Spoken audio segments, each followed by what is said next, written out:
Everyone thinks because you're a zombie, you don't know good coffee. Well, they're wrong. There's only one brew that gets my seal of approval. Deadly Grounds coffee is my guilty pleasure. The aroma is so intoxicating. It brings all of my neighbors out of the woodwork. Deadly Grounds coffee. Coffee to die for and zombie approved. It's good to get a little deadly. Use the front door!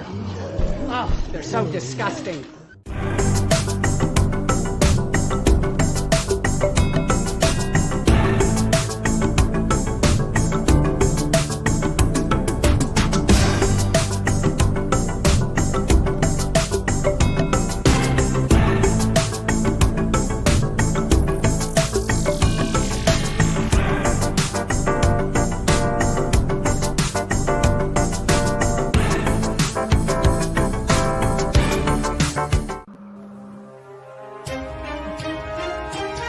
The Dorkening and all affiliated shows are not intended for anyone under the age of 18.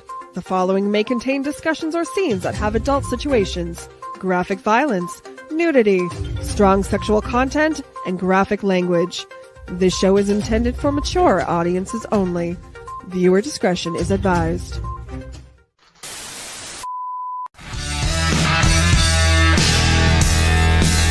Ladies and gentlemen,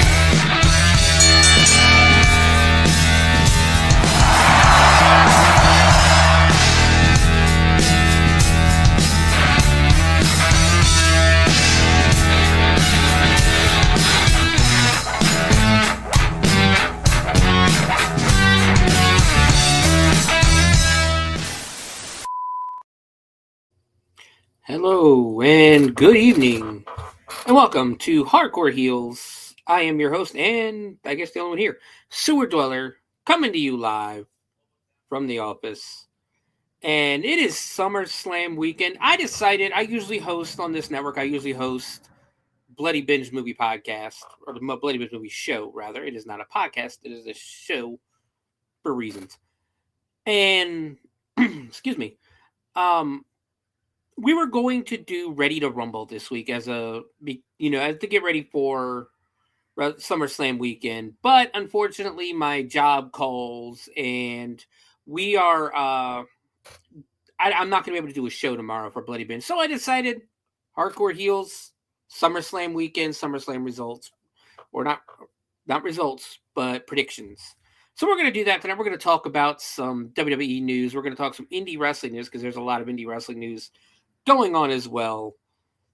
And I hope I can be entertaining for you guys by myself. But it's been an interesting, because I know it's been since WrestleMania since I think we've had a show, and it's been an interesting few months. The booking and everybody can say it, the booking and the shows for WWE have kind of been hit and miss lately. The pay-per-views have been funny, or not funny, but fun to watch. The booking's been a little bit questionable, but since we last spoke to you, Jey Uso has won and lost the WWF, I guess it's the world title is what he has, and I think SmackDown has the WWF title. But Jey Uso has won and lost the belt.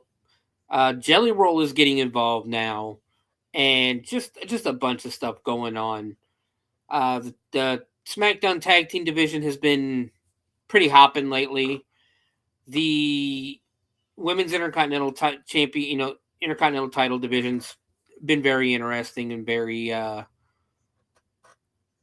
good matches, very good matches, and so on and so forth. It's been interesting. Some of the stuff, again. But we are going to get started with last week's SmackDown results.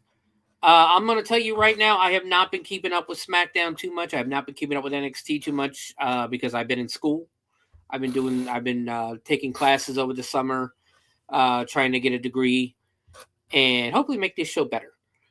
But I've watched some videos. I've still got opinions and things like that on some stuff, but we are going to go ahead and jump into the SmackDown results from this past week. You guys probably, again, it's been a week. It's been 6 days. You guys probably don't know what happened on SmackDown, but we're going to talk about it a little bit. We'll get Impulsive TV. I believe if I'm reading this correctly, Impulsive TV was the opening segment after the Hulk Hogan tribute. And it basically featured a back and forth between Logan Paul, Jelly Roll, and Randy Orton. Drew McIntyre was not there because he was having visa issues. Not really visa issues, but more along the lines of apparently he forgot he left his passport here in America when he went to England. I think it was the UK. I know it was the UK. I don't know if it was England or Scotland for someone's wedding. I want to say it's his like wife's sister's wedding or something like that. But he left his passport here, but apparently everything's been taken care of. He's on his way back. He was on his way back as of this morning to New York City. But I didn't watch it. I can't really sit here and go back and forth. Apparently, it was a good segment from what I've heard. I can't comment on it really because again, I didn't get a chance to watch it. We were doing something on Friday night. I can't remember what we were doing, but we were not here. We were not at home to watch. But it does look like Jelly Roll got physical again and laid out Logan Paul to end the segment.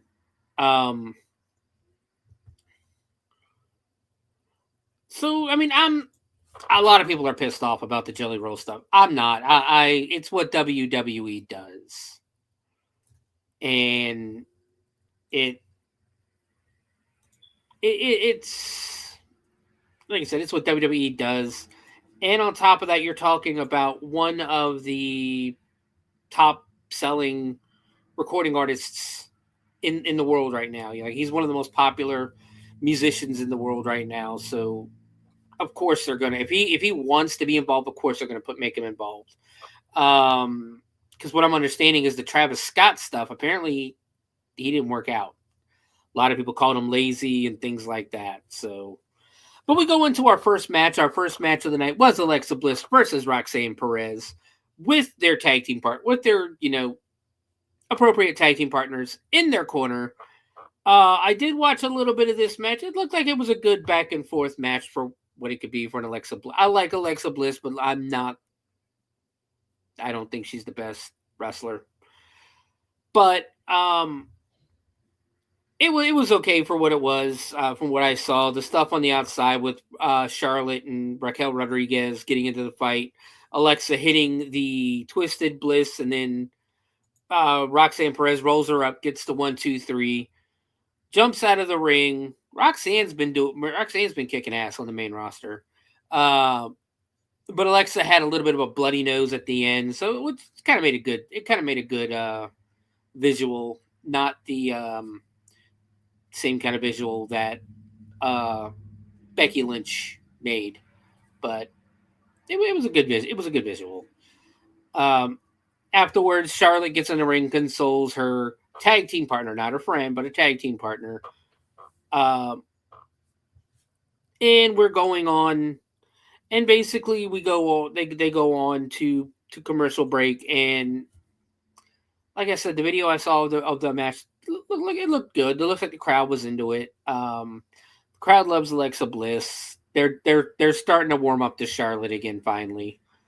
So I think it'll work. I think what they're doing is working. Moving on, the next match, Jade Cargill versus Chelsea Green.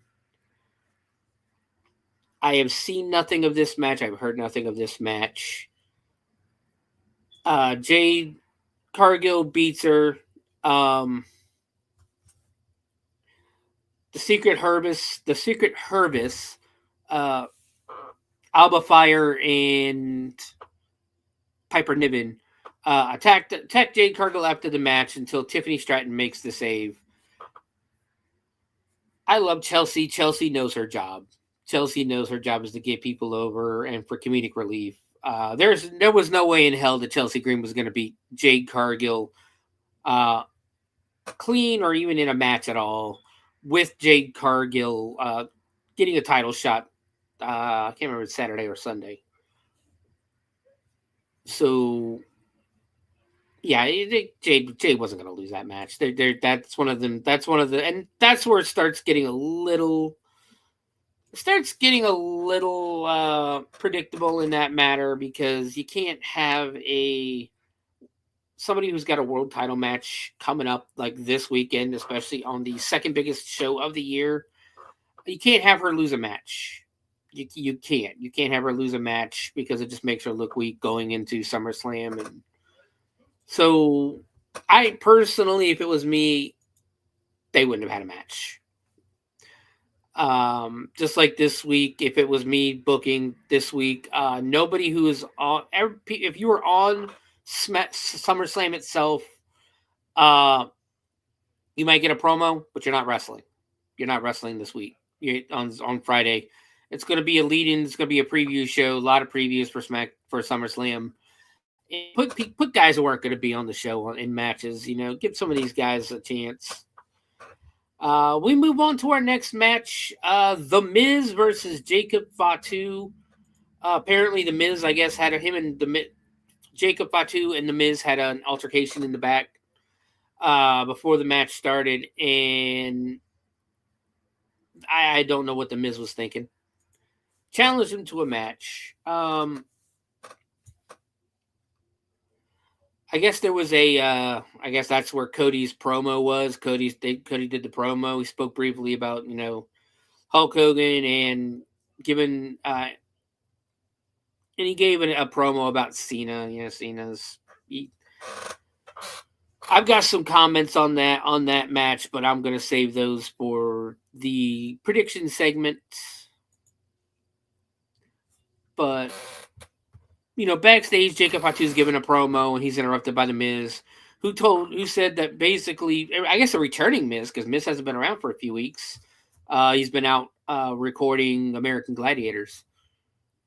But I guess he's backstage. He was interrupted by The Miz, who said Fatu putting him on the shelf for 6 weeks helped him figure out who he was. And then he slapped Jacob Fatu, which was probably the dumbest thing The Miz could have possibly did. And told him that they got that match book. Needless to say, Fatu beats The Miz solo and his team. They the BFTs, I think is what they're called, or the MFTs. Showed up, Fatu fended him off, hits the wind. Just as Sikoa and the Tongans were about to jump him, Jimmy Uso shows up with a couple of chairs, and chases them off. So, it was good. It was a good segment. It looked like it was a fun match. Then we get to the main event of the WWE Tag Team Champions, the Wyatt Six, and I believe it's Dexter Lumis and Joe Gacy, versus Andrade and Rey Fenix. Andrade and Rey Fenix won a title match last week to get the title shot this week. They won a 4-way match last week and won to get the title shot this week. I watched the whole match. It was actually a good match. It was a really good match. I think I was cooking at the time when this was on, but it was a good match. A lot of great action. The match once again, and this has been happening a lot in the tag division, but it's kept it interesting in all honesty. As during the match, the Fraxium comes down, the Motor City Machine Guns come down. Was it Fraxium? The Motor City Machine Guns come down. The Street Profits end up coming down. I can't remember all who came. There was a shit ton of people that come down. And then finally DIY comes down with all this, doing like a, hey, told you so. Then everybody starts diving and everybody hits the ground. Aldis gets in the ring, gets pissed off. He goes, you know what? I'm sick of this shit. This has been going on for too long. SummerSlam TLC tag team match. That's going to be fucking awesome. That is going to be That's going to steal the show, in my opinion. That definitely has a chance to steal the show. They needed it. That they needed it. Yeah, they needed something like that, something exciting, and I'm looking forward to that match the most, in all honesty, because these are 12 guys that can fucking go. Not to mention you have Dexter or Rowan on the outside. You got Uncle Howdy on the outside that can get involved. Nikki Cross will get involved at some point. But all in all, it looked like it was a decent SmackDown. Again, I haven't been following it, not because it's been bad, but essentially because I just haven't had the time. We've been doing a lot on Friday nights, and between working and school and that, it's just I haven't had time to watch it. And for some reason, my Raw results are not coming up. There we go. Okay, that is working. Alrighty. Give me 1 second, guys. I gotta find the results now. There we go. So yeah, SmackDown looked like it was pretty good over the weekend. I don't think there's really any wrestling over the weekend, any wrestling that I care about.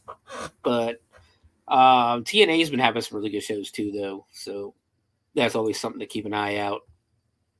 So we move to Monday Night Raw from Detroit, Michigan, at the Little Caesars Arena. Show opens up once again with the Hulk Hogan tribute.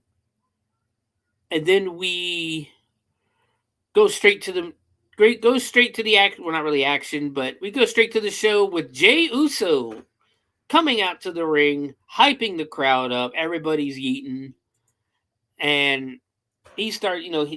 He announced basically it'll be Jey Uso and Roman Reigns against Bronson Reed and Braun Breaker on Saturday. I guess it's the main event for Saturday. And then tonight, it'll see Jey Uso versus Big Bronson Reed in the main event of the show.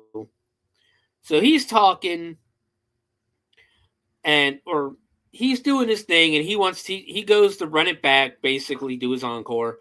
When he is interrupted by Paul Heyman, who walks out to the stage, and he tries to do his stuff, but the crowd just boos the shit out of him. And Paul Heyman, being the amazing promo that he is, looks at the crowd and goes, "My name is not Boo." Heyman says he's not here to disrespect Jey Uso, even though he's in the main event tonight against Bronson Reed. Heyman is here to speak man to man, a former Bloodline member to another, and Heyman wanted to speak from the heart.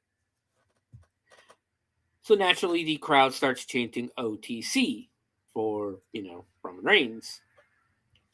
Heyman goes to get in the ring, but he looks at Uso and decides, I'm not stupid. I'm not going to get in this ring.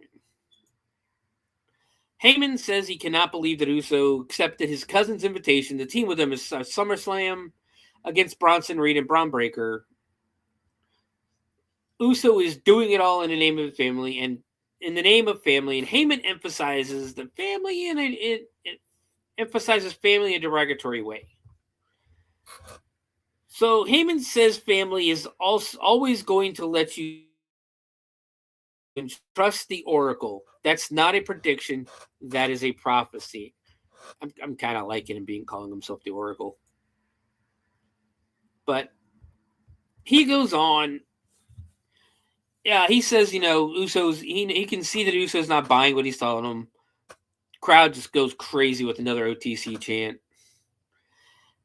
Heyman wants to lay this one on Uso. When Uso was a kid, did his mother tell him it was Santa Claus that left presents under the tree? Because he didn't. In other words, Jey Uso's mother lied to him. Yeah, he went there.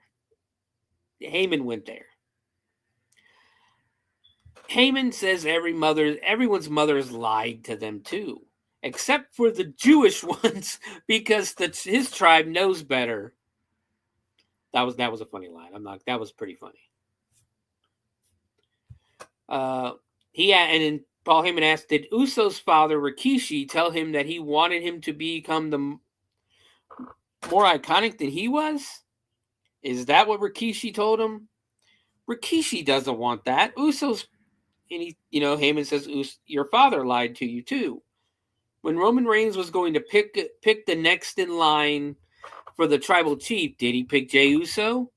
No, he picked Solo Sikoa. And how did that work out for the family? Now Roman thinks Uso would have been a better choice for tribal chief. Does he tell Jey that Reigns wants him to be as rich, famous, and as big as he is? If Roman Reigns said that to Uso, Roman Reigns lied to him too. Heyman isn't saying this out of anger or malice. Heyman says he is saying this because he loves Jey Uso. The crowd is just booing the shit out of Heyman at this point. Heyman says he loves Jey just like family, and Heyman then yells, "Yeet!" drops the microphone and bows to Uso.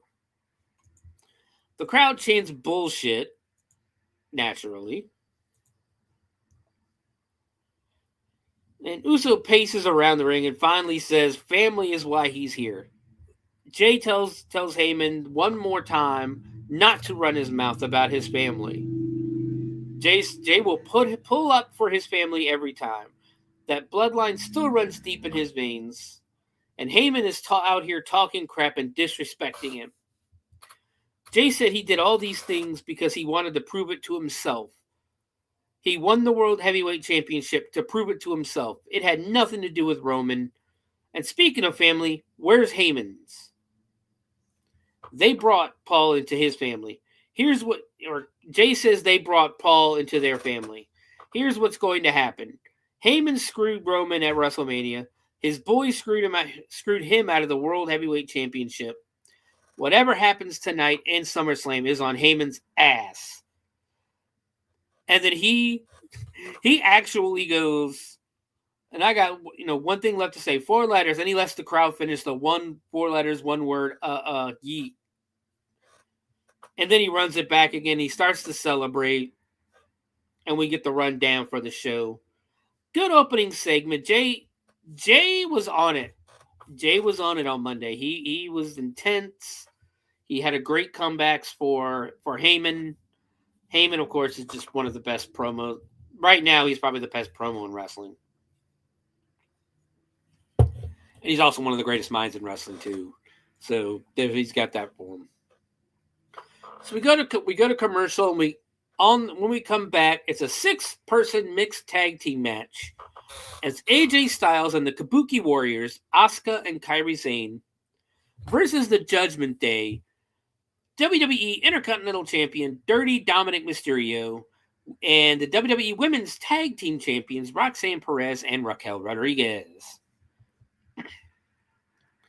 This match was actually really good, really fun to watch. One of the favorite moments, and I know guys have seen the highlight reel, is when Kairi Sane comes running at AJ, and AJ just uses his hands and flips her over, and she hits the insane elbow on Raquel on the outside. AJ hits the phenomenal forearm, pins Dominic Mysterio for the 1-2-3, and wins the match for AJ and the Kabuki Warriors. Again, good match. It was good. We go to commercial, come back, and Jackie Redmond, this may have been before commercial, but Jackie Redmond is congratulating Sheamus on winning his match. Then Grayson Waller and the New Day show up, and the New Day look ridiculous in the morning outfits that they have. It's great. They approach him, and Waller basically says that he's dumped Austin Theory and wants to take it to Sheamus. Sheamus basically says, "You're like it," and tells Grayson that he's like an infection, and Sheamus is excited to take him on. Waller turns and sees that the New Day isn't behind him anymore. So he will have to wrestle Grace will have to wrestle Sheamus by himself. We go to ringside, and two people I don't know are sitting there. But we get Sheamus versus Grayson Waller. Good match. Sheamus ends up winning, but not before Rusev gets involved. Sheamus takes him out, hits the brogue kick on Grayson Waller, and gets the 1-2-3, and then Rusev attacks with Sheamus's shillelagh. Rusev beats him down, and then puts him in the accolade. The referee's calling for help. The referee's trying to get him off. Rusev finally releases the hold and stands over Sheamus, still pissed that Sheamus beat him last week. The match was what it was. It wasn't meant to be anything more than filler to until Rusev came out to further that storyline. I don't know what they're doing with Grayson Waller right now. There'll be a feud when Theory comes back, but right now I don't know what they're doing with him. But moving on, Jackie Redmond is now backstage with women's world champion Naomi, and she cuts a promo. And yeah. It's not a great promo, guys. It's her talking shit about Io and Rhea. Naomi's not a good promo. She's never been. She talks about how she's gonna walk out of SummerSlam, prove all the haters wrong, and then 2 weeks after that, she's got Stephanie Vaquer at Clash in Paris. Is it Clash in Paris this year? I think it's Clash in Paris or Germany. I think it's Paris. We get another backstage segment with Lyra Valkyria walking. We'll hear from her next. We get a couple of videos with WWE superstars reflecting on the life and legacy of Hulk Hogan. We get another locker room segment where Bronson Reed is backstage and Heyman's hyping him up.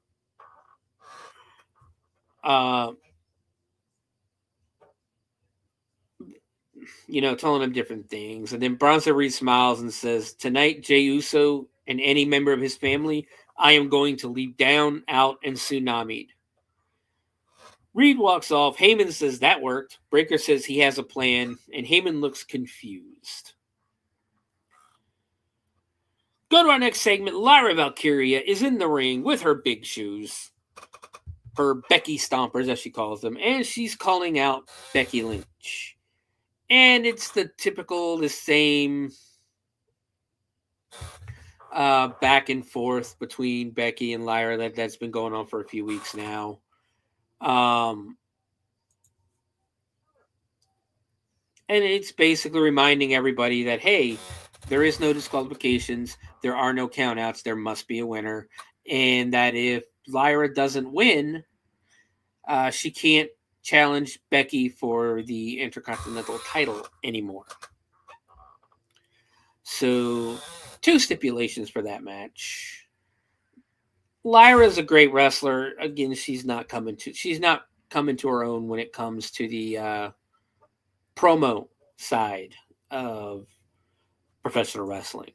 But moving on, we go to an earlier interview with Corey Graves with Sami Zayn.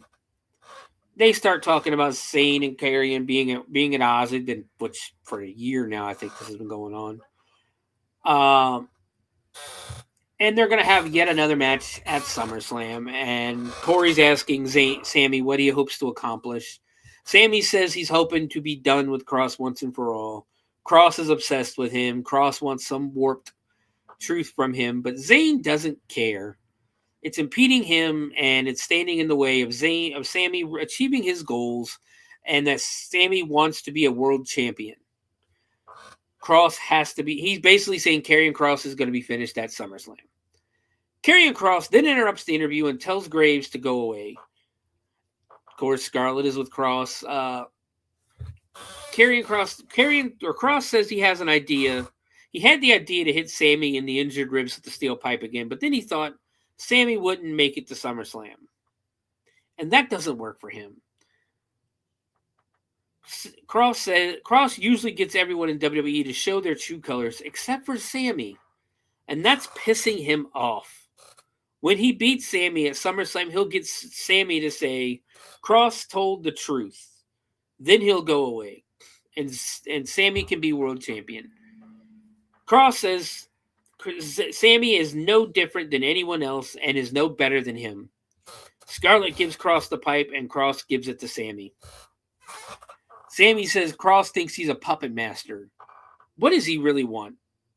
If Kross beats him at SummerSlam, Sammy says he'll say whatever it is he wants him to say. Maybe Kross is wrong about everything, even himself. And when Sammy beats him at SummerSlam, because he will do that, Kross will look at him and say that Kross was wrong.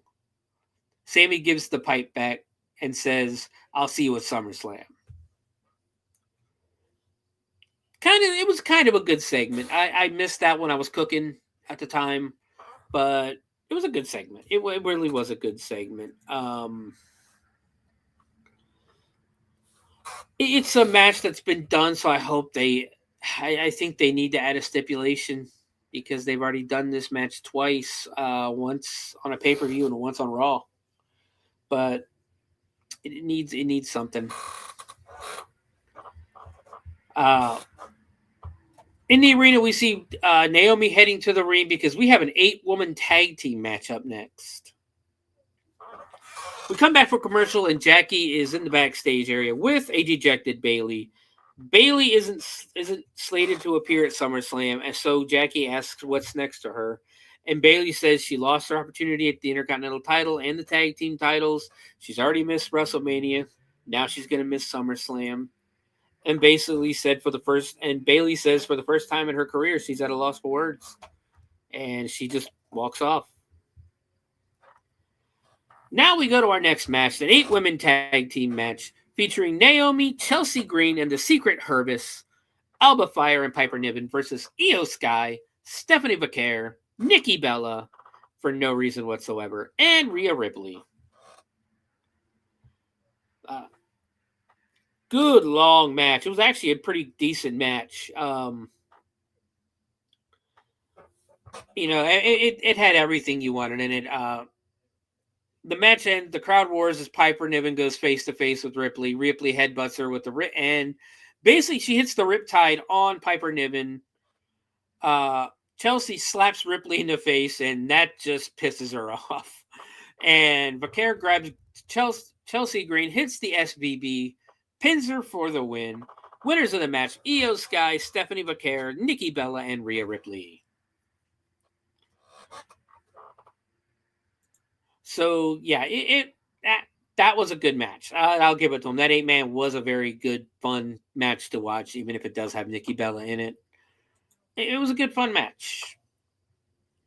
Now we go to a replay from last Monday as El Grande Americano. This is the Ludwig Kaiser version of Americano.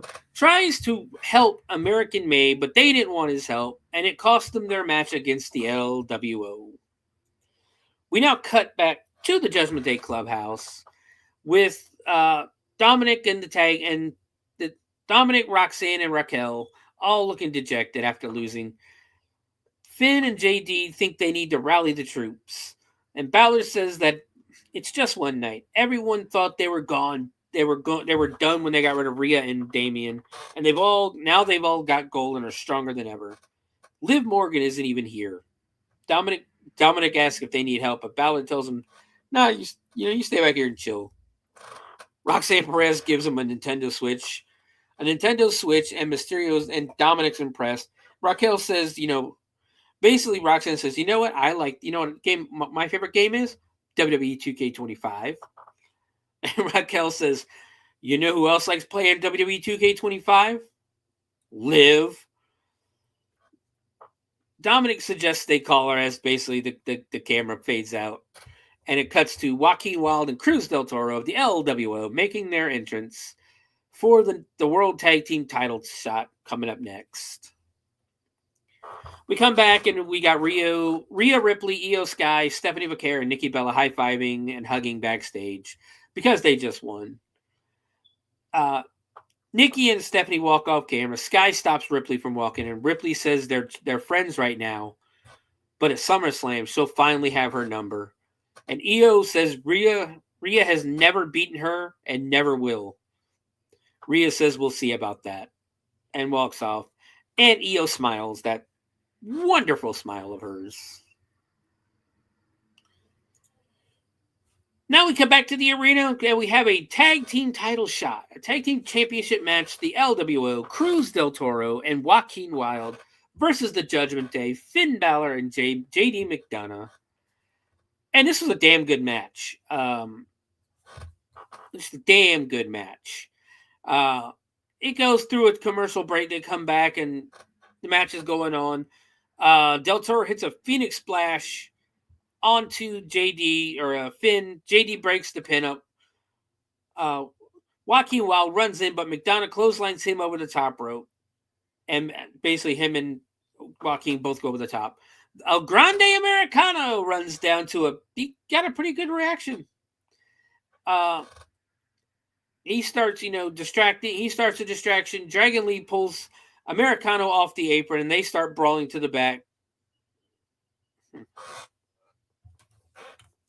Hold on 1 second, guys.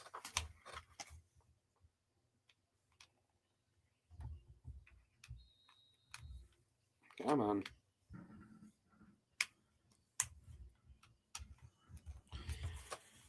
There we go. Sorry, I think my headphone was dying. My headset was dying there. I had some weird feedback. So Dragon Lee and El Grande Americano fight to the back. And in the ring, Finn Balor catches Del Toro with an inside cradle for a 2. Del Toro kicks Balor out, kicks Balor down, and kicks McDonough off in the face for good measure. Joaquin Wilde hits the wild somersault plancha off the top rope to the floor on JD McDonough. Del Toro goes to the top rope, but a different El Grande Americano crotches him. And Americano 2 leaves through the crowd. Balor hits Del Toro with a coup de grace for the 1, 2, 3, and the win.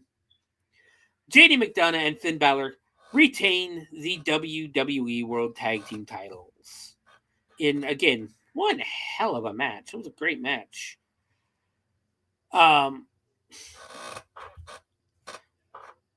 So, I'm not going to lie. I thought it was great. I thought it was Chad Gable. I thought it was Chad Gable was the second Americano, and apparently he wasn't. The internet and a lot of people are saying that the second Americano was actually Pete Dunne.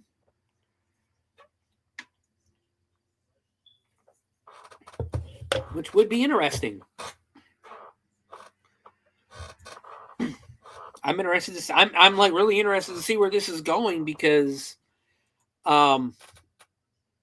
he's over as hell in Mexico. El Grande Americano was over as hell in Mexico. But he just cost the LWO a title, the title shot. And we'll see where that leads. We'll see where that leads because it's got to lead somewhere, right? We get a backstage segment of main event Jey Uso warming up for his match against Big Bronson Reed. And then another backstage segment where World Heavyweight Champion Gunther is walking backstage, and we'll hear from him next. Then they aired a commercial, and I got really excited. One of my favorite era wrestling figures growing up, and it's because I had all of them, was the LJN era, the big rubber wrestlers from the 1980s. And apparently they're bringing them back. There's only going to be 3, though. There's going to be Hulk Hogan, John Cena, and Logan Paul. I still want all 3. Because I loved those as a kid. They were great. And apparently they are available for pre-order at Target. So we move to our next segment. World Heavyweight Champion Gunther calling out CM Punk. So it's the typical, it's exactly what you expected. I'm not going to go through the whole promo because that's just, you saw it. Basically, Gunther is kind of celebrating that he left Punk speechless last week. But of course, Punk comes out this week and just fires back about how he needs to be champion and all this stuff. And now Punk leaves the ring and Gunther is pissed. So then they announced that Breland will sing God Bless America on Saturday and Tiger Lily Gold will sing it on Sunday. I have no idea who Tiger Lily Gold is.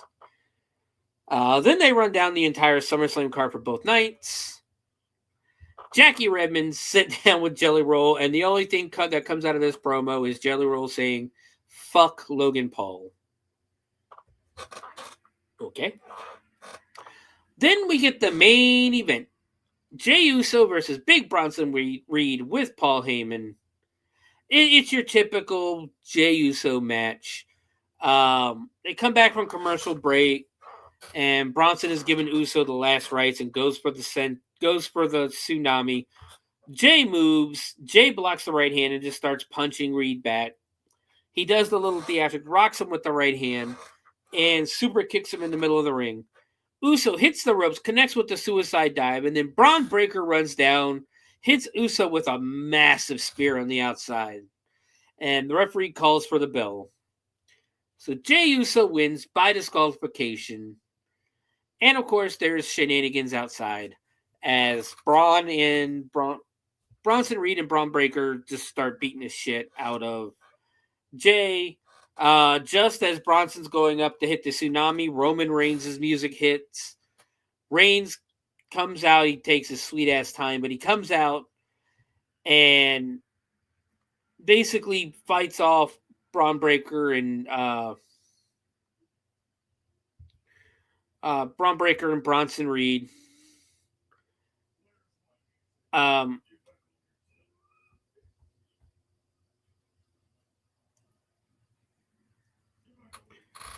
But unfortunately, Braun Breaker hits Roman with the spear, and then Reed avalanches down onto Jey Uso. Bronson Reed puts Uso in the ring and holds him up for Breaker to hit a spear. Bronson heads to the top and crushes Uso with the tsunami, and Paul Heyman is loving what he's seeing. Roman is pulling himself up. Crowd chants OTC, and Braun sees them getting up, and so he goes to the apron and dives with the clothesline over the commentary table. Basically, Bronson Reed and Braun Breaker and Bronson Reed just destroyed Jey and Reigns and Roman. That's how Raw goes off the air. It's actually a pretty decent Raw this week. It is a pretty decent Raw. It was a pretty decent Raw this week. A couple things could have been. The promos weren't very good, but it is what it is. It's the go home show. That was pretty good. I'm not expecting much from. Not expecting too much from SmackDown this week. Just a bunch of promo videos for the matches that they want to promote this week and for the weekend and things like that. I'm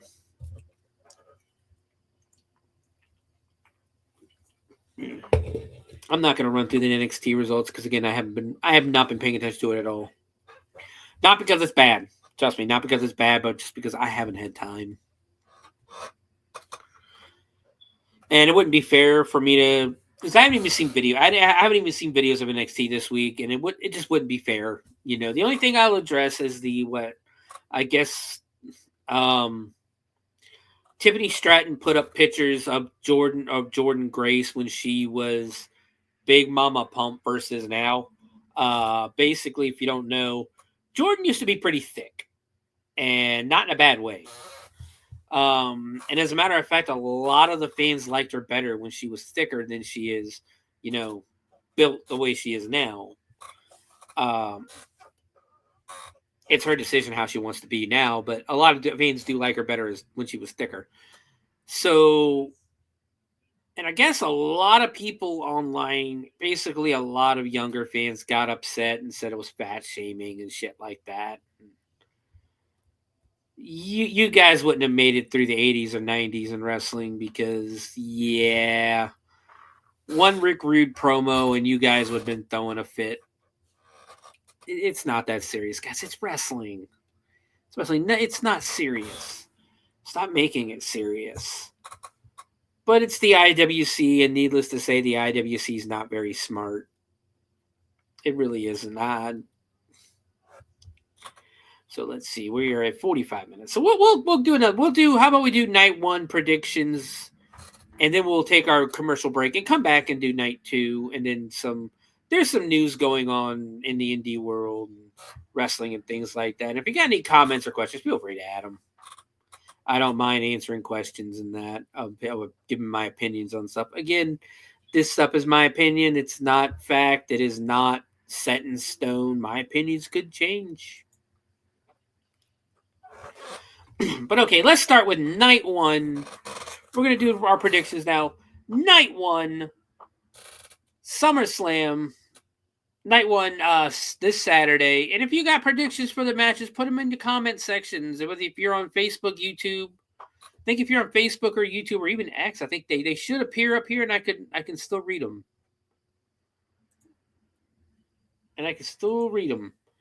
And comment on, So night one, it starts out with Sami Zayn and Karrion Kross. Or Sami Zayn versus Karrion Kross. Just a regular match, according to this. And again, I think it needs to be something more. It needs to be something more. It needs a stipulation to it, in my opinion. Because they've already done this twice. This is a rubber match. The rubber match needs a stipulation. We got plenty of other stipulations going on. One more stipulation match isn't going to hurt, But it's hard to call. If Sami wins, Kross is buried, I think. I think Kross is buried if Sami wins. And if Kross wins, Sami's turning heel, which, honestly, I thought was going to happen the night after SummerSlam. I'm leaning towards Kross. I'm leaning towards Karrion Kross winning this. Because he needs the win. He's over as hell right now. And I think they want to turn Sami heel because they're especially on Raw, they have a lack. There's very strong lack of strong heels on Monday Night Raw. There is, because Rollins is out, whether it's legitimate. I know I've heard a lot of people say it's not legit, but Rollins is out. Who else did they got besides Gunther? Bronson Reed. Braun Breaker, they're busy with Jey Uso and Roman. They don't have any heels. They need some heels. So I think Sami Zayn Karrion Kross wins and Sami Zayn turns heel in this match. That's what I think happens. And I'm okay with it. Second match on the card, Roman Reigns and Jey Uso versus Braun Breaker and Bronson Reed. Does anybody really think Roman and Jey are losing this match? I don't. I don't think they're losing. I think Roman and Jey are taking this match, and I think it's by a long shot. It'll be a decent match.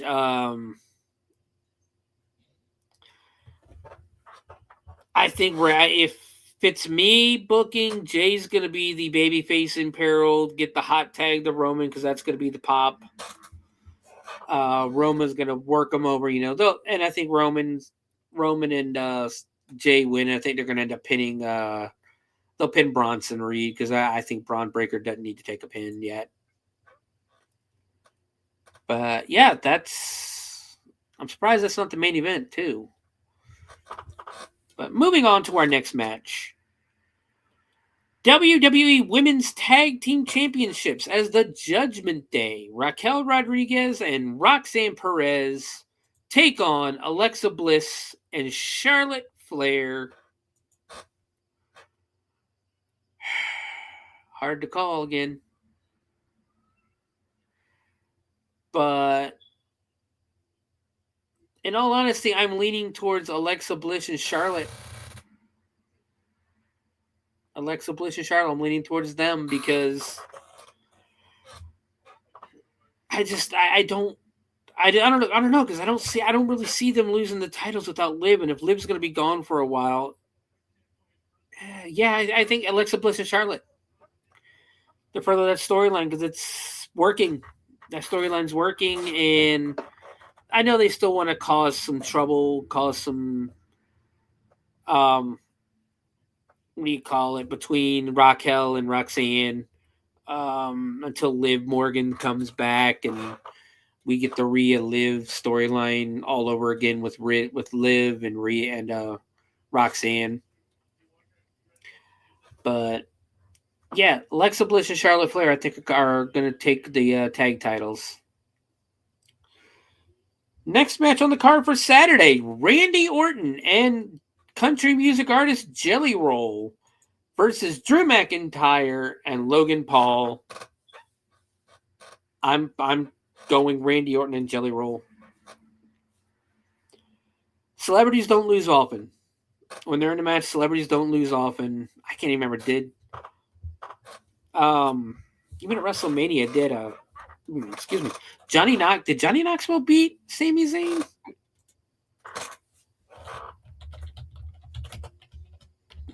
One way to find out.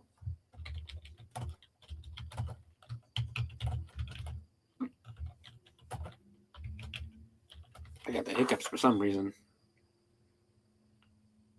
Yeah, same. Even Johnny Knoxville beat Sami Zayn at WrestleMania. I see Randy Orton and Logan and Jelly Roll beating Logan Paul and Drew McIntyre, and I think Jelly Roll will hit the RKO on Logan Paul. In all honesty, I can see that happening. Next up, and on top of that, the IWC will melt down. Yeah. Next up on the list, WWE Women's Championship. Tiffany Stratton versus Jade Cargill for the title. I don't want to see her lose it, but I think Jade's winning. I think we're getting a new women's champion.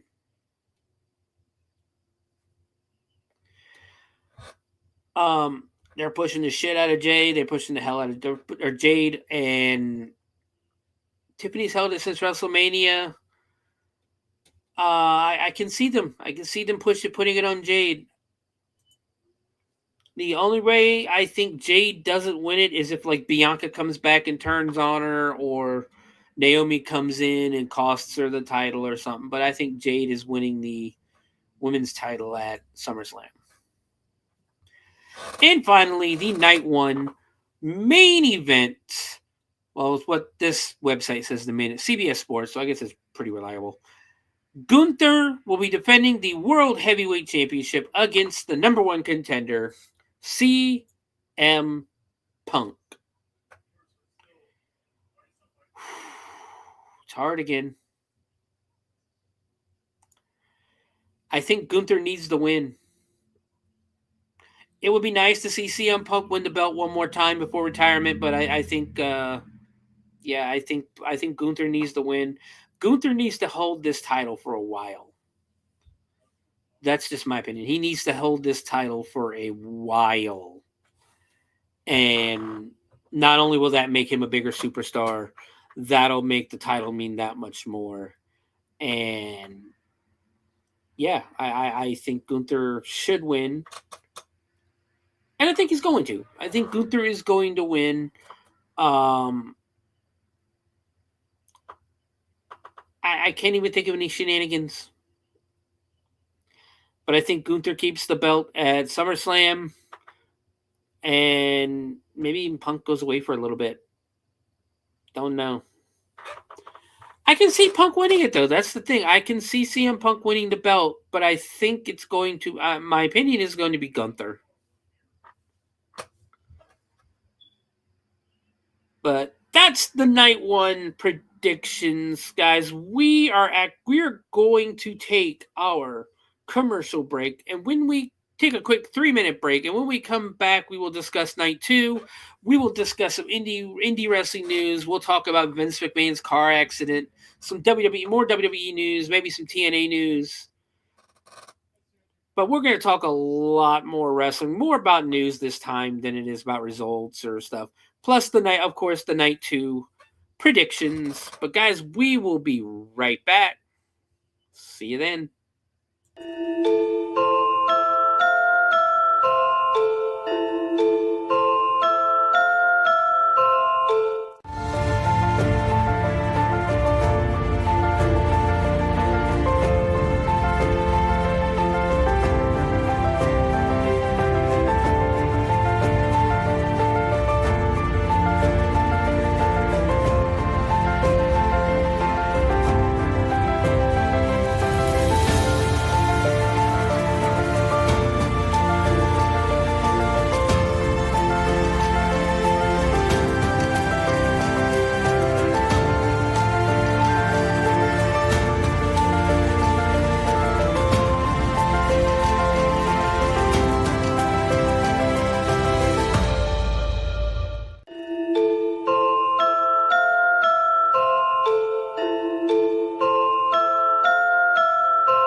Greetings and Shabibans. We are the Retro Reductibus Cephala Podcast, a long-form bi-weekly show that celebrates all the things that made growing up awesome. Yeah, that sounds good, but I don't know what all those words mean. I think what Parasite Steve's trying to say is that on Retro Redoctopus, we explore a range of retro goodness, from toys, video games, and movies, to cartoons, and even snacks and school lunches. Oh. And we do it all with a positive spin, a slew of killer guests, and some very adult language. And you know what else is cool? No. This crazy show is part of the Door King Podcast Network with new episodes every Tentacle Tuesday. What's that? And if waiting 2 weeks for a new episode gives you a sad, know that we drop bonus episodes all the time, like the off-format Crow's Nest and an interview series we call The Brig.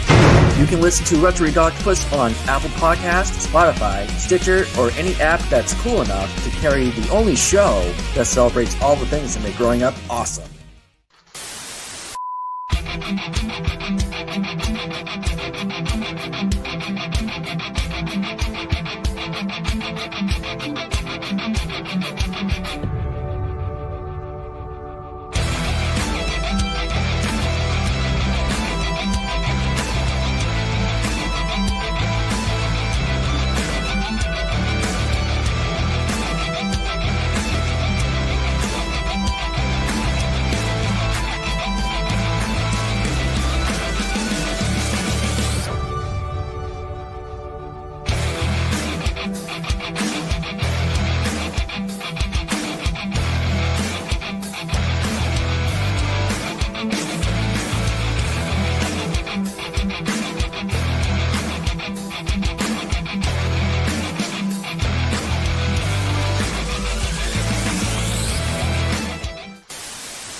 And we're back.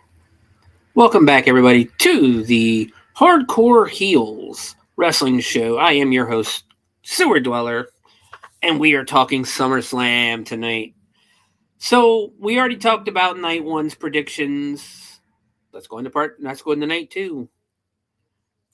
Again, if you have any comments, feel free to put them on the show. Again, if you post a comment on, I don't know about X, but I know on the YouTube channels or the Facebook streams, it will appear in our comment section, and I will definitely comment on it, and I will show it to the world. So if you have anything to say, any predictions yourself, feel free. But we are moving on to night two, and what a start to night two. The WWE Tag Team Championship, the Wyatt Six will defend the championships against DIY, the Street Profits, Fraxium, the Motor City Machine Guns, and Andrade and Rey Fenix in a TLC match. This, to me, is the match that'll steal the weekend. This could steal the weekend, in all honesty. 12 high-flying guys, 12 very good wrestlers in a match just trying to kill each other, in all honesty. And I think the Wyatts will keep the belt. I think they need to keep the belts. They need to have, a stable champion for a while. And I think the Wyatts will keep the belts. If not, I can see maybe the Street Profits coming out with it. But I think it's going to be the Wyatt 6, in all honesty. So that's night 2 for you. Or the open, what's the first match listed on night 2?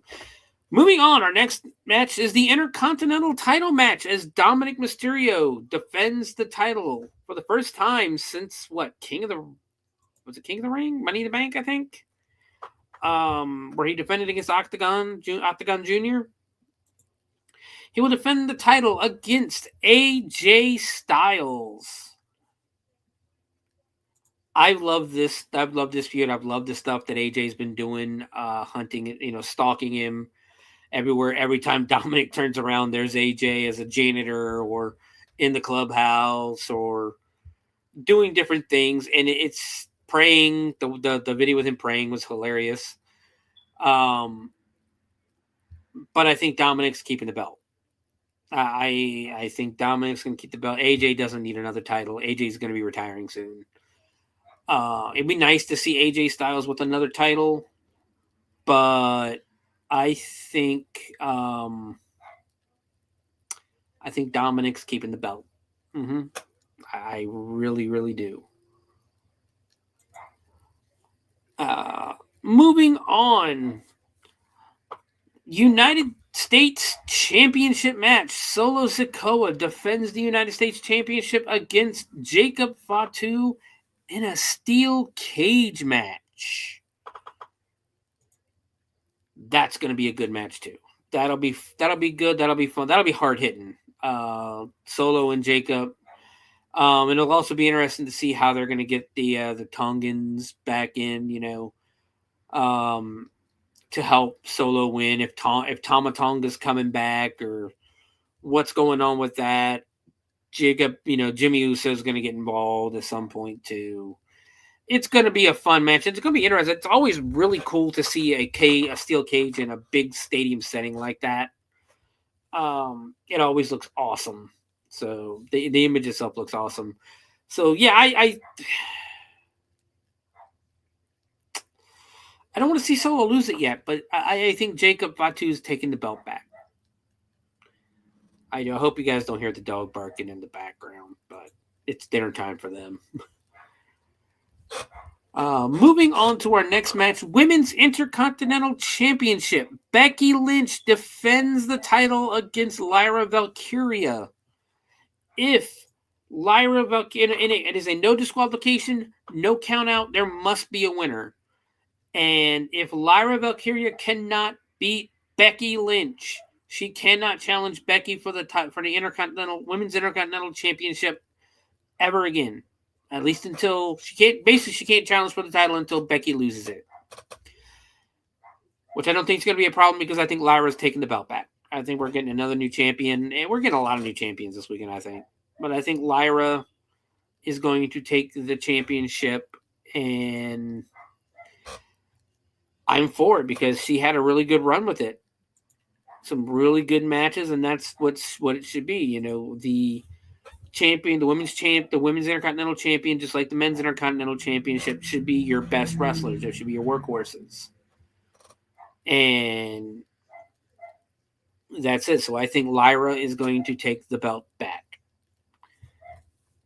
Moving on to our next match, we have the Women's World Championship as Naomi defends in a triple threat match against Io Sky and Rhea Ripley. And I don't know if Naomi's losing it. This is a really hard one to call because all three of them could deserve to be champion. All three of them are great. I think Rhea chasing the belt is still fine, but she's still the most over woman on the roster. You can't deny that. You just can't. Man, I hope you guys don't hear that dog barking in the back. But yeah, I think Naomi is keeping the belt. And finally, in the main event, the undisputed WWE Championship, John Cena will defend against Cody Rhodes in a street fight in John Cena's final SummerSlam ever. God, I'm not excited for this match. They made me excited. I'm not going to lie. Elimination Chamber, all the way to WrestleMania, I was excited. I was ready to see John Cena and Cody Rhodes wrestle, even though I don't like John Cena. I've never been a John Cena fan. I get it. I get why he was over so much. I get why he was the guy. I was never a fan. But at the end of the day, Cody Rhodes is winning. Cody Rhodes is getting the belt back. John Cena's going face again for the last, 4 months of the year. And his last 15 appearances, I think. I don't even know how many appearances he has left. But John Cena's going to go face, and he'll be a face for the rest of his WWE run. I think that was always going to be the plan, in all honesty. But I think Cody Rhodes wins the belt. The Rock might get involved just because, but Cody Rhodes is winning. Cody Rhodes is going to take the belt back, and John Cena is going to go heel. John Cena will go away. We're going to get face John Cena, all the glitz and glamour that comes with him, and then that's it. But this is shaping up to be a pretty good card for SummerSlam. I really think it's going to be good. I think it's going to be great. I think it's going to be a damn good show. I think the tag title match, the TLC match, the TLC match, and then the Triple Threat Women's match are the two matches that can steal the entire weekend, in all honesty. WWE-wise, there's a lot of good shows going on in the New York area the next few days. Just like with WrestleMania, then this is something that should happen. I am 100% down. I love the fact that everybody converges on WrestleMania and it just becomes a professional wrestling weekend in Las Vegas this year with all these independent shows, the Collective, I think is what they call it now, with GCW running all these shows, and it makes it a whole weekend. Make WrestleMania an event, It makes it an event. It makes it just great. And I hope they do it for SummerSlam. I hope they do it for Royal Rumble. I hope they do it for all the big ones. Even do it for Survivor Series, because apparently Survivor Series is going to be at Petco Park this year in San Diego. So it's going to be in a baseball field. That's going to be great. It's going to be great. But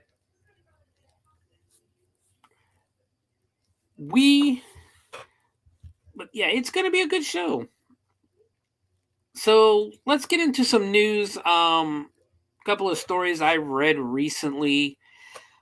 And I don't think anybody didn't see this coming, but WWE is building a AAA performance center in Mexico for the 2026 launch.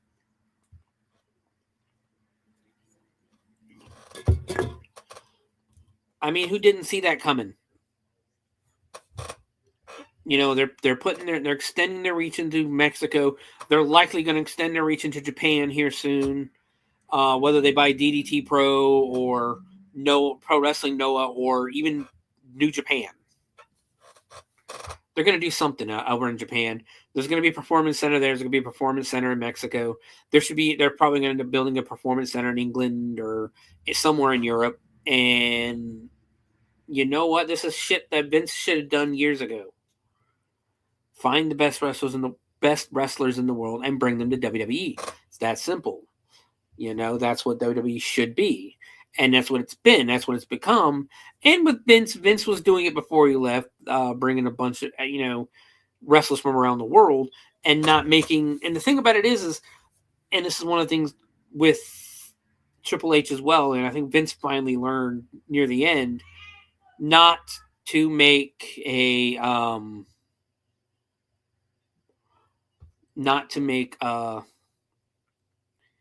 their nationality part of their gimmick, like he used to do back in the 90s, where we have Hakushi here from Japan, and of course everything was Japanese.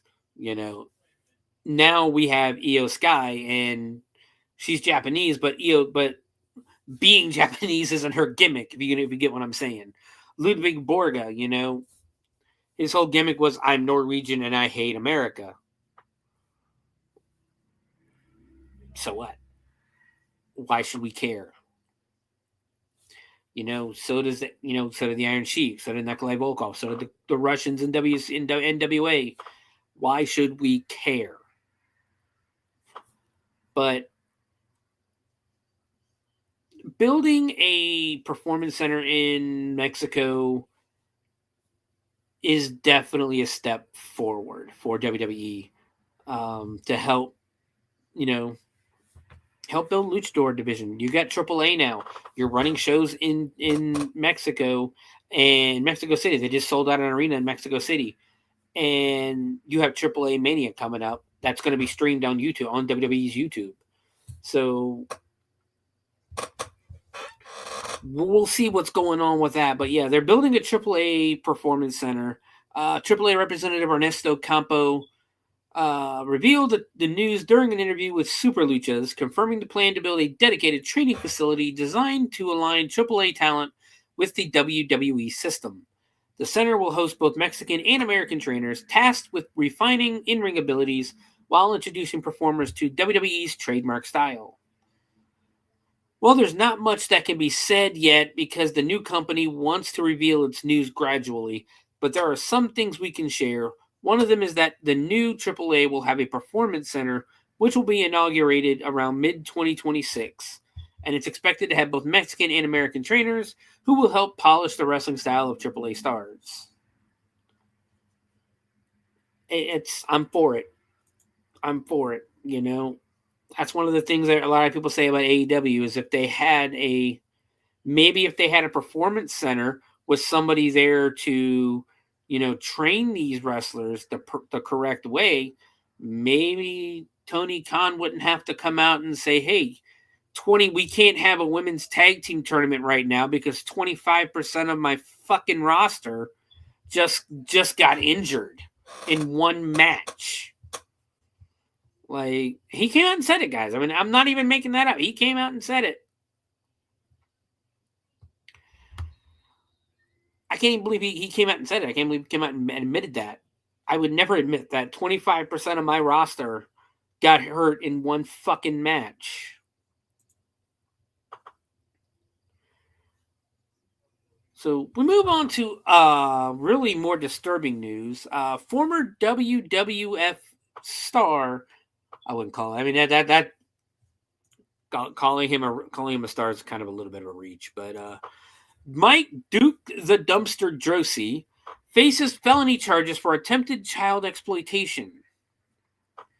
So basically, after a court hearing that has been scheduled, for August 27th at 9:30 in Warren County, Tennessee, regarding former WWF and Memphis wrestling star Mike Duke the Dumpster Drosy, who had been indicted on one count of attempted aggravated sexual exploitation of a minor, which is essentially possession of kiddie porn. Is a piece of shit. The hearing is described as a plea or trial selection, which means a trial date will be set if no plea agreement is reached between Drosy and prosecutors before the scheduled court date. I'm not going to read all of this.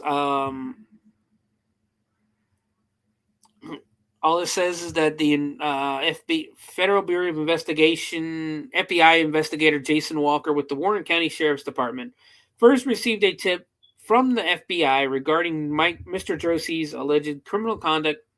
Investigator Walker immediately forwarded the information, and on March 19th, 2025, marks the first date any local or state law enforcement official had any knowledge of Mr. Drosy's alleged criminal conduct.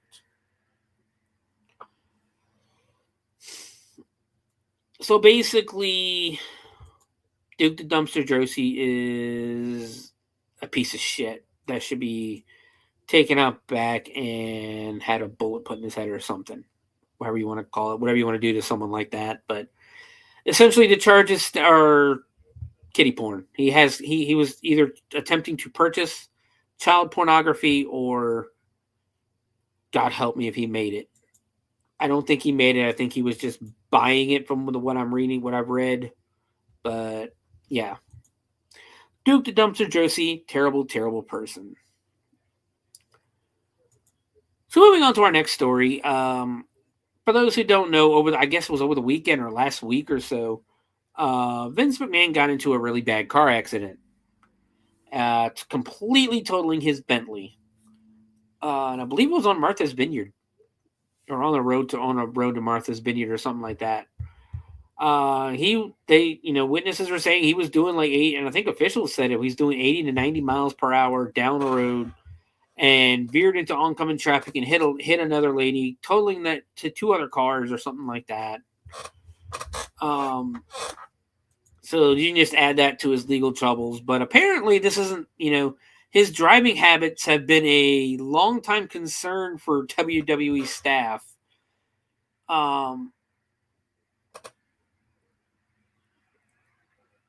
For decades, several WWE employees and Mr. and McMahon associates have labeled his driving as erratic, a term that was used half-jokingly but with real concern.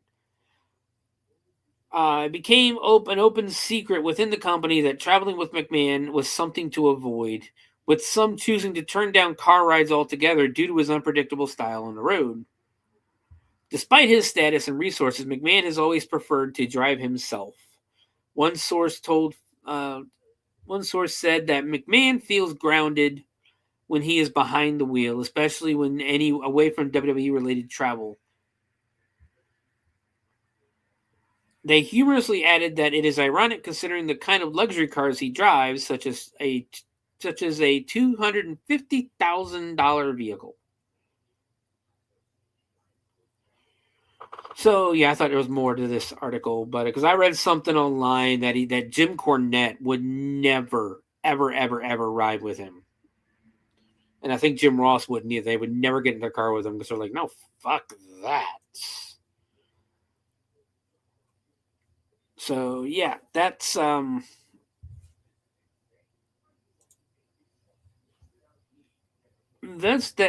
basically the story for that. The other big news going on right now, not really. I mean, I wouldn't say big news, but pretty good news for WWE. Universal Studios Halloween Horror Nights. We talk about this on Bloody Binge all the time, but I'm going to talk about it here because they just announced a WWE haunted house for their Halloween Horror Nights event, based around the Wyatt Six. It looks like it's got Bray Wyatt, The Fiend, and the Wyatt Six in it. So that's pretty fucking awesome, in all honesty. That Universal Studios, one of the biggest theme parks in the world, one of the most popular Halloween attractions in the world, are doing a haunt based on the Wyatt Six, on the Wyatt family in general. That's pretty good. That's pretty freaking awesome.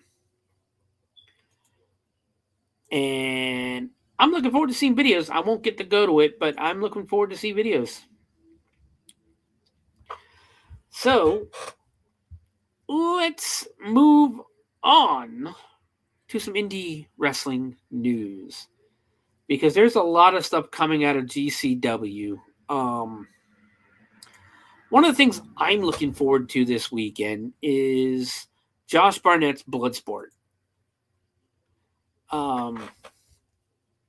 As of right now, there are 3 matches officially announced.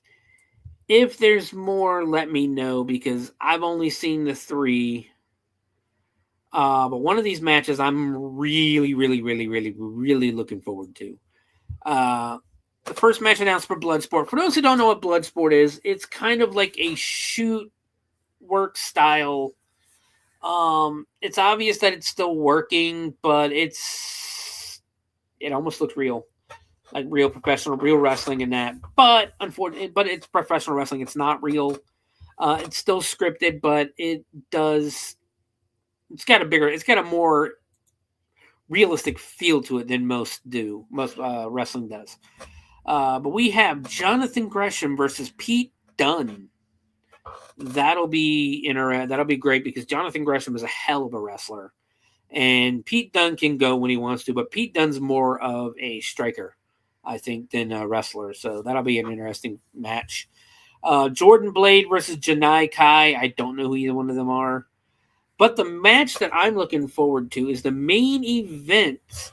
We have Masha Slamovich, the now former TNA Knockouts champion, versus, and I think she's undefeated at Bloodsport, I'm not sure, versus Natty Neidhart from WWE. That is going to be crazy. That is crazy that we're getting that match. That's going to be fucking awesome. But another thing for it that just came out, that Josh Barnett has confirmed that WWE superstars, the War Raiders, Eric and Ivar, will compete at Bloodsport 14 on Saturday during SummerSlam August 2nd, during SummerSlam weekend. Barnett made the announcement on social media with a chilling message that sets the tone for the War Raiders' brutal debut. War is coming to Bloodsport. Ivar, Eric. The War Raiders are looking to conquer new ground or die trying.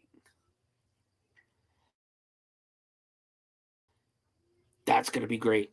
That's cool as hell. I'm glad they've got them doing something. And that's one of the things I think I love about this new thing, where all these guys are starting to do their own shows on WrestleMania weekend or SummerSlam weekend or whatever weekend they want to do. I love that WWE is sending guys there. I really do. Sending guys to work these shows.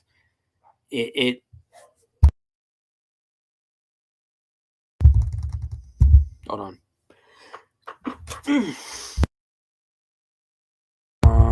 Sorry about that. I didn't think you guys wanted to hear me sneeze. It shows, it gives, not only does it give indie guys attention, gives them, puts them on WWE's radar, being that close to WWE and working with GCW, who is obviously working with WWE as well. But send some of your guys there, send some of the guys who aren't doing anything. Let them get some work and let them, wrestle at a GCW show. I am all for it. Especially with GCW pretty much running the WWE ID showcase shows, which again is going to happen this weekend, Friday, actually tomorrow at 4 p.m. on Triller TV. You have the GCW ID showcase with the main event. What appears to be the main event is a WWE ID women's title 3-way match. Well, I guess it's going to be naming the champion, with Kylie Ray facing off against Zeta Steele and Zara Zucker. A lot of Z's there. We have Timothy Thatcher versus Aaron Rourke, and a 6-man tag team match as Marcus Mathers and YDNP, Alec Price and Jordan Oliver, versus the Vanity Project of Brad Baylor, Bryce Donovan, and Ricky Smokes. And the WWE ID men's title match, Jack Kurtwheel versus Cappuccino Jones. So basically, we're going to name both of our champions this weekend, WWE ID champions this weekend, and in a GCW ring at SummerSlam. Again, it brings attention to the independents. It brings attention to GCW. And just great stuff, For those who haven't been following GCW recently, they just got back from Japan. I haven't watched their shows in Japan yet, but I'm looking forward to it. But more coming out this weekend. We have House of Glory is having a show on August 1st, tomorrow at 8 p.m. In New York City. I think it's at their home arena. But in the show, Amazing Red is wrestling Ricochet.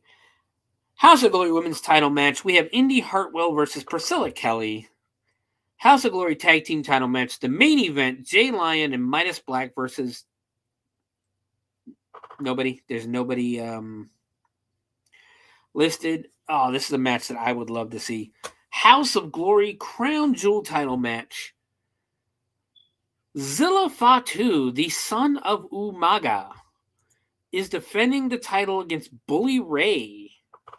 And then we're having a Matt Travis Memorial Battle Royal.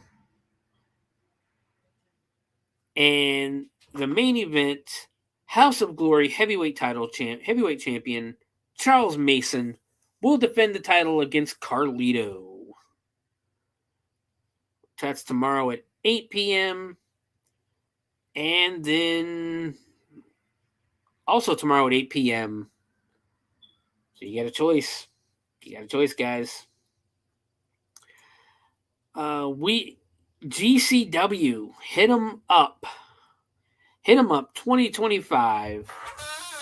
Tomorrow night, 8 p.m. We have GCW, hit 'em up, Mance Warner versus Bear Bronson. It's going to be in the Williams Center in Rutherford, New Jersey. Mance Warner versus Bear Bronson. We have a death match, Dr. Redacted versus Slade. A 6-man tag team match, Team Cardona, Mark Sterling, Matt Cardona, and Tommy Invincible versus Team Shotzi. Shotzi Blackheart and 2 mystery partners. Another 6-man tag team match, we have Marcus Mathers and YDNP, Alec Price and Jordan Oliver versus Cappuccino Jones, Gringo Loco, and Jack Kurtwheel. We have Steve Macklin versus the one called Manders. A tag team death match is Drew Parker and Emerson Jane versus the Rejects, John Wayne Murdoch and Reed Bentley. And finally, GCW World Title match, Effie defends the title against Crowbar, who I'm going to assume is the Crowbar from WCW. Looks like a great show. Looks like a good card. There's so much going on this weekend. Josh Barnett, is at 1 p.m. Bloodsport 15 or 14 is Saturday at 1 p.m. There's a bunch of stuff. GCW just got back from Japan, and just so much going on there. I'm trying to see any more.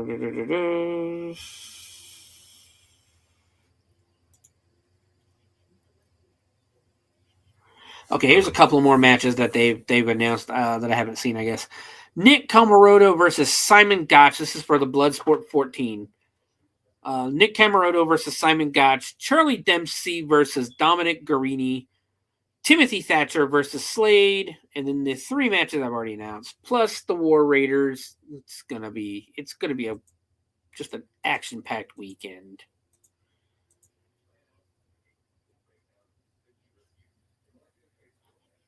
But it's we got SummerSlam, we got GCW. There's just so much going on. But I think that's actually going to do it. I hope you guys have enjoyed the Hardcore Heels SummerSlam preview show. You can find me everywhere at the Bloody Binge Movie Show on Facebook, on X, on YouTube. You can watch backlogged episodes on YouTube. They're all uploaded. They're all there for your watching enjoyment, or you can listen to them on your favorite podcast streaming service, on Spotify, on Apple Music, on iHeartRadio podcasts. And, of course, you can join us every Friday at 4 p.m. for the Bloody Binge Movie Show. next week. What am I doing next week? I forgot. Next week, we are watching... we're watching Ghoulies next week. So we're going to watch Ghoulies. We're going to talk... Me and Friday will talk about Ghoulies next Friday at 4 p.m. Well, might be Thursday now because I think I'm working again next Friday. But next Thursday, 9 p.m., we will be talking Goonies. A great 80s movie. I mean, if you don't like Goonies, I don't know what to tell you.